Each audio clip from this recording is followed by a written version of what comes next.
the Santa Cruz Heckler, the Californian company's first foray into the e-bike market with a bike that they claim to be the most fun and agile e-bike available.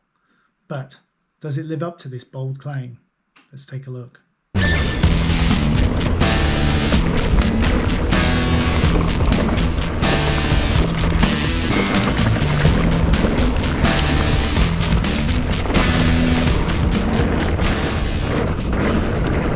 First thing you will notice is that this bike is unmistakably a Santa Cruz. It bears more than just a passing resemblance to many other Santa Cruz bikes. This is partly down to the fact that it also employs a lower link VPP suspension design like many of its brethren. Before we go any further, there's something that I've got to get off of my chest. What is going on with that yellow? I mean, I've got nothing against yellow in general.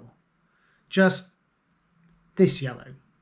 But hey, I might be completely wrong. I'm certainly not the arbiter of good taste, and you might love this colour scheme.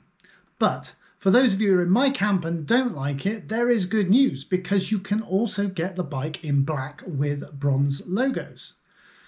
The Santa Cruz Heckler has 160mm of travel up front and 150 in the rear.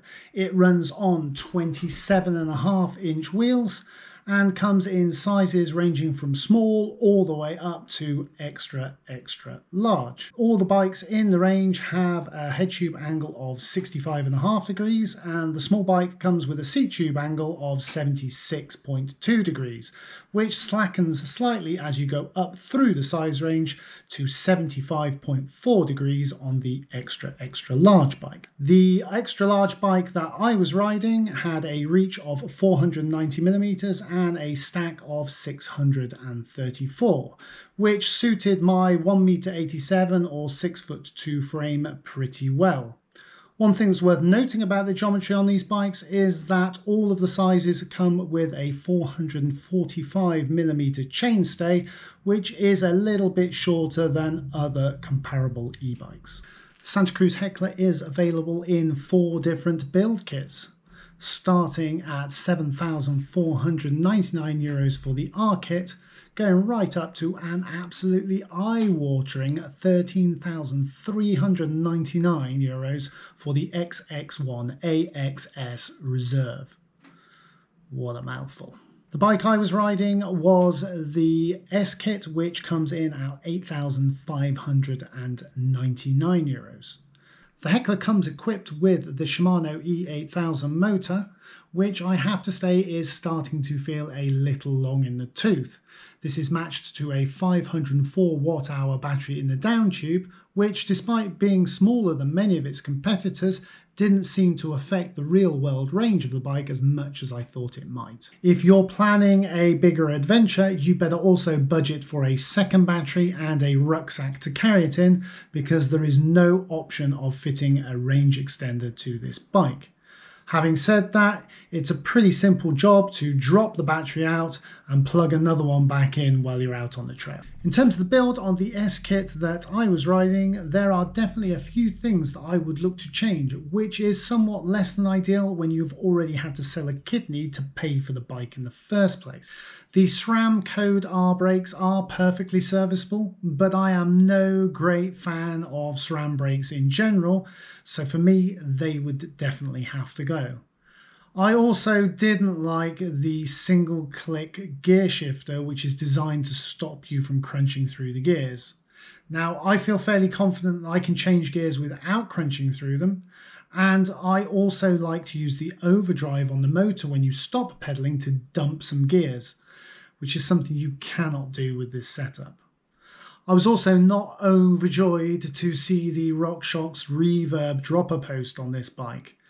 Having spent a lot of time bleeding a post on one of my other bikes, and once having to ride home with the post stuck in the down position, this has left me slightly scarred. I don't know, perhaps they've improved over the years. If you do know, let me know in the comments below. When you swing a leg over the Heckler, you are welcomed by an exceedingly tidy cockpit. No messy cabling, a very ergonomic remote control, and a nice, neat, unobtrusive display. The only thing that was missing for me was easier access to the on button. Now I know that locating it down by the motor reduces the cabling, but for me this was particularly annoying because I always get on the bike, start moving, and then look to switch the bike on. I tested the Heckler over 4 days on a wide variety of my local trails. I did somewhere around 110 kilometers with 5,500 meters of climbing and descending. Now obviously it takes a long time to fully understand a bike, but I think a test of this length certainly gives you the opportunity to get a feel for the main characteristics of a bike. So many thanks to the guys at the Radbar in Schmerikon for making this possible. Let's get to the burning question. How did the Santa Cruz Heckler handle itself out on the trail? The bike climbs well in technical terrain. I didn't feel the front wheel grappling for air even on the steepest of climbs, and traction from the rear was excellent. It just needs a little bit more oomph from that motor. Despite the fact that it's fitted with 165mm cranks, I did have a couple of pedal strikes, so I would recommend fitting a pair of crank boots as some extra protection. The Heckler rides well in flatter cross-country style terrain and doesn't leave you feeling that you are ridiculously overbiked. When you hit the motor's 25 km/h speed limit, there is some resistance, and riding at and around this speed limit for longer periods of time can be a slightly more frustrating experience than with other e-bikes that I've tried. Point the Heckler downhill though and it is another story. Wow. This bike feels more like an analog bike than any other e-bike I have ridden. It is fun and agile, you can throw it into corners, but it doesn't lose any of that e-bike stability, meaning you can still plough through rough and rowdy terrain without having to worry about it getting out of shape. It also jumps particularly well for an e-bike with a really balanced and predictable feel.